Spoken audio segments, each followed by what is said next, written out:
Saya nak tanya, kalau anjing itu haram untuk disentuh, bagaimana dengan anjing laut? Pulak dah. Anjing laut. Anjing haram sentuh. Anjing najis. Okey.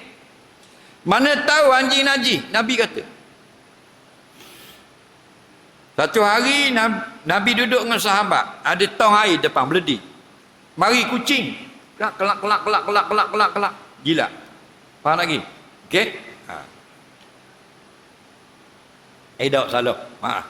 Anjing mari. Kucing nombor 2. Anjing mari dulu. Anjing mari kelak jilat air. Minum air ya. Okey. Lepas anjing tu lari, Nabi pun kata, "Iza walagal qalbu fi ina'i ahadikum faghsiluhu sab'a ulahu nabi turab." Kalau datang seekor anjing minum dalam baldi kamu, dahlah kamu buang air dalam baldi, dan baldi tu kamu wajib basuh 7 kali. Air yang pertama basuh air tanah. Jelas lagi? Bila begini barulah sahabat tu tahu kena basuh 7 kali. Sahabat kita tanya pula, dah kucing? Dah kalau kucing? Tapi sahabat dah cakap Terengganu, aku tukarlah translate. Faham? Arab, semua nak baca Arab lah, mampu ke kita? Faham lagi? Okey? Lalu Nabi kata, kucing itu binatang yang suci. Dia duduk dalam rumah orang. Jadi nak rakyat sini, itu dalil najis, itu anjing. Okey? Baik, soalan yang malam ni, dah kalau anjing laut? Anjing laut. Okey? Dah mun jumpa di mana anjing laut? Kita tanya balik. Mu orang langgar, mu ambil di mana anjing laut? Pasal batu buruk tak ada, patah. Kita main patah, mu ada anjing tengok, dah kicing anjing laut. Ceneging tak ada, patah keluluk tak ada, patah dunguh tak ada, patah paka ada. Gini ya, mu jumpa anjing laut, mu wasak aku. Aku jauh.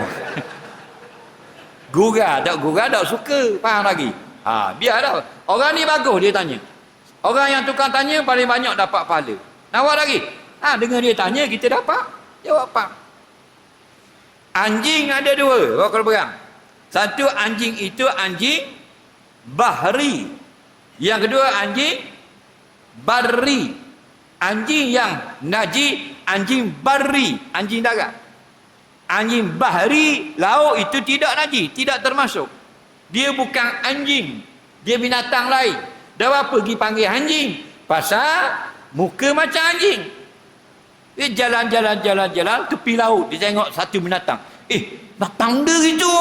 Nagi dekat, sama anjing muka. Main dalam laut, anjing laut. Dah jadi anjing laut.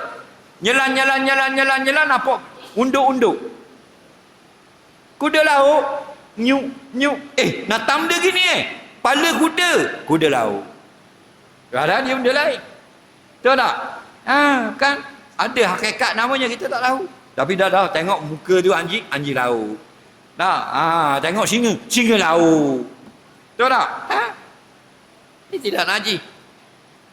Babi yang najis, babi hak tu orang kafir makan. Babi lain tidak najis, babi lain warna siput babi.